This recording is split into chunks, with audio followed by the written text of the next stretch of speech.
We'll let you come in. Oh, sorry, Rory. Yeah. We're attacking you before you're even here.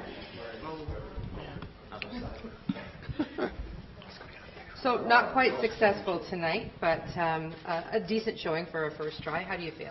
Yeah, I mean, obviously, we had great expectations, and Michelle and I have worked really hard to, get out and talk to the folks in Sault Ste. Marie and see what perspectives they had in terms of their leadership. So, it's, I think, a well-fought battle. Obviously, it's always a challenge to be new to a community. It's always a challenge to go up against an incumbent.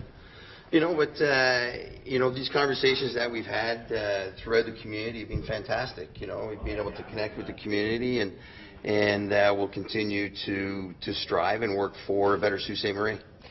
Will you be able to? Will you be going back into your role as Yeah, Chamber so I of just Commerce had taken now? an unpaid leave of absence from the Chamber of Commerce, so I'll be heading back to the Chamber. Obviously, I have to speak with the current president to see what that timing will look like.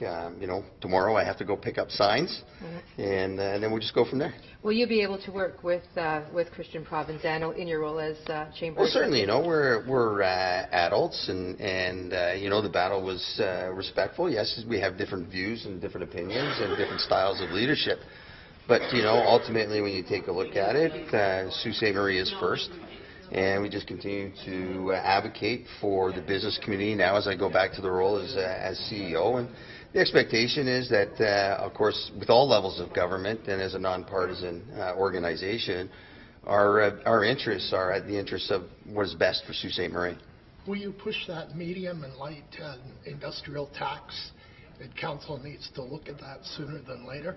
Well, yeah, I mean, that conversation happened even before my arrival here in Sault Ste. Marie, and it is on our membership's names, and it was in the conversations that I had with people throughout the community, and not just business people, but also those people who were employed by those businesses. So, that conversation still has to continue on. Now, I know 4 years is a long time away, and certainly Kristian has said that this will be it for him. Will you give it another try in 4 years? You probably should ask Michelle that question, and not me. So, I just need to get over this last 2.5 months. So, John, you. Yeah. Your first time running for election in any office, was it what you expected? That's a good question. So I came in this with really kind of no expectation. We knew it was going to be a battle. I mean, that's obviously you have to go into an election with that in mind. Given again an incumbent and a different style of leadership, so we knew it would be a battle, and there were some curveballs, absolutely, right? I mean, that's just part of the game. So we continue on, and I haven't seen what the final numbers look like, of course, but it was a battle well fought.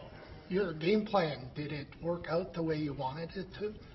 Well, I think, Andy, the numbers probably speak for themselves in that respect, right? So, but as the game plan that we had, we knew it would be. You had. Yeah, we knew it would be a ground game, and we got out as much as we could, speaking to almost 8,000 people in Sault Ste. Marie, right?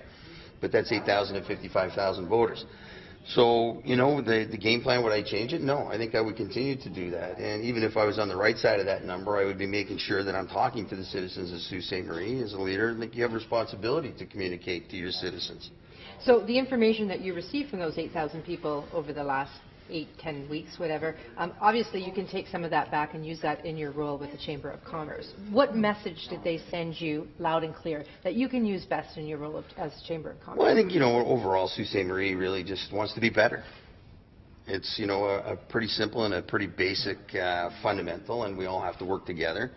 And we'll continue to work together with the city, obviously, but also with the province and the federal government to make sure that we're creating and doing the best we can to make Sault Ste. Marie a great place. Will you send a message of transparency through the chamber when you get back there and get that message out that council needs to be more transparent? Well, I think that was one of the main topics of a lot of the conversations, that we found coming up in a lot of the debates, but also with the Ratepayers Association. And I think there is some steps that need to be taken to ensure that there is transparency.